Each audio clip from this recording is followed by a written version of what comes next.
Who knew the government shutdown was going to feed right into my videos of spooky season starting? Because if you woke up this morning and you're a buyer or you're a seller and you heard the news that the government shut down, I know you had some anxiety. Real estate agents do too. I am Jenny Smith, and I just wanted to hop on here and tell you I have been selling real estate for 13 years, over 1,000 transactions. So I know a little bit about anxiety when you're buying and selling. So what do we think is going to happen? Well, the big issue is we don't know how long it's going to last. Because if it's a couple of days, I know they're voting today. Maybe by the time you watch this video, it'll all be over. But timing is what's going to be a big factor. The shorter it is, the less impact. And if you are buying a house and you have a conventional loan, you don't have to worry at all. It has no impact on that. So what kind of loans do have an impact? VA, because those are through the Veterans Administration. FHA is through the Federal Housing Authority. And then USDA, that's our United States Department of Agriculture. Had to think about that one. Those are all tied to the government. So there is some impact there. Now, what big impacts or little impacts? It kind of depends. That timing is going to play in a whole lot.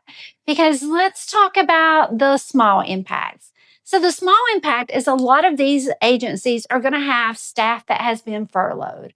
So they might have less people in the office. And let's be honest, if you're going to work because you've been deemed essential and you're not getting paid, you have some anxiety because your bills are still due and you probably have a bad attitude. So sometimes we will have delays because they have staffing shortages.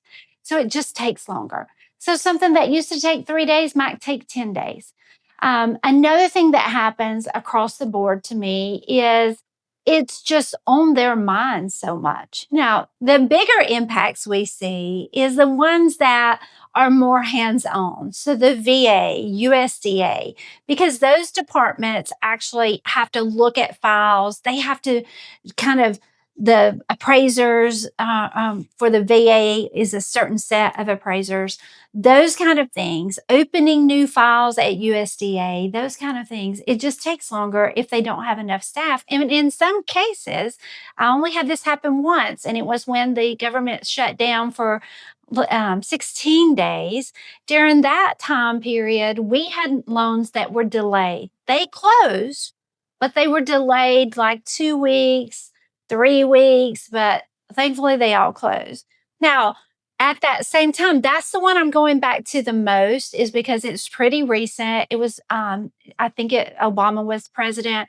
What happened there that was the worst case? Let's just talk worst case scenario. We had a buyer who was an employee who had been furloughed. He could not close on his house because he didn't technically have a paycheck. It was kind of like being laid off.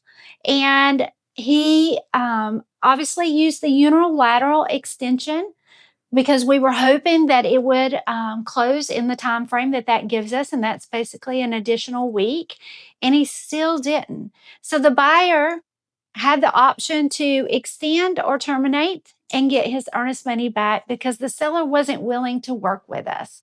Now, that's kind of the worst case because you had somebody who couldn't close because they didn't have a steady paycheck coming in. And then you had a seller who wasn't willing to work with us and kind of give us the time we needed. Now, good news. He might be watching this video. He did go on and buy a house later, just a few months later. So it all worked out for him. He lives right here in Cartersville. Another situation we had is we had a seller who was under contract with a buyer who was going USDA. And the USDA office just wasn't signing off on the files quickly. So the seller had actually decided, I don't really want to sell my house. I really don't want to sell my house, but they were under contract. So you really can't do that. Like, that's a big no-no.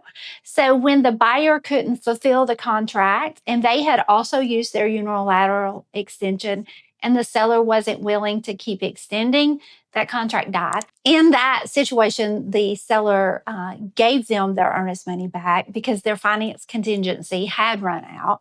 They also were very kind and gave them their home inspection money back. They were not obligated to do that, but they knew that a lot of it, the reason they weren't selling is because they didn't really want to sell. So it worked out for them. The buyers went on and bought a cute little house up in Adairsville. So I think they're still there too. So these situations, those are two of the worst cases I had, and everything else that we had closed fine. So if you are a buyer and you're doing FHA, VA, USDA, I want you to reach out to your lender because remember, I'm not a mortgage lender. So I know what I see from the real estate operating, working with buyers and selling the houses. But your lender will have much more detail that will really go into your particular case. If you're a seller and you get an offer in, and it is one of those FHA, USDA, VA, you might want to talk to your agent and just make sure that you're on board with if this drags out 3 days, 16 days, 18 days, that we could have some hiccups and just have to work through that. Hopefully, by the time you watch this video, it's back open. We know the government's always opened back up. It's just a matter of working through the situation. And don't let it spook you. If you have questions, you know my number. Before I end this, I do want to talk to my real estate agent friends because I know I'm almost a dinosaur in this business. 13 years when the average agent gets out within 2 years makes me a dinosaur. I don't like to say that, although they did call me a frog today, but we won't talk about that. But I want to tell you, like, we have to realize that these things that affect us, they're just temporary. The government's always reopened. You just want to keep a calm head, try to get everybody to work together to negotiate extended timelines if you need to. If you have buyers and sellers, I would tell you to reach out to them and find out. We called our lenders directly trying to get updates on individual files, but as a real estate agent, part of our job is to maintain that cool head that helps people navigate the system. So whether you're a buyer, seller, or real estate agent, don't let this throw you because some of it is just part of the business.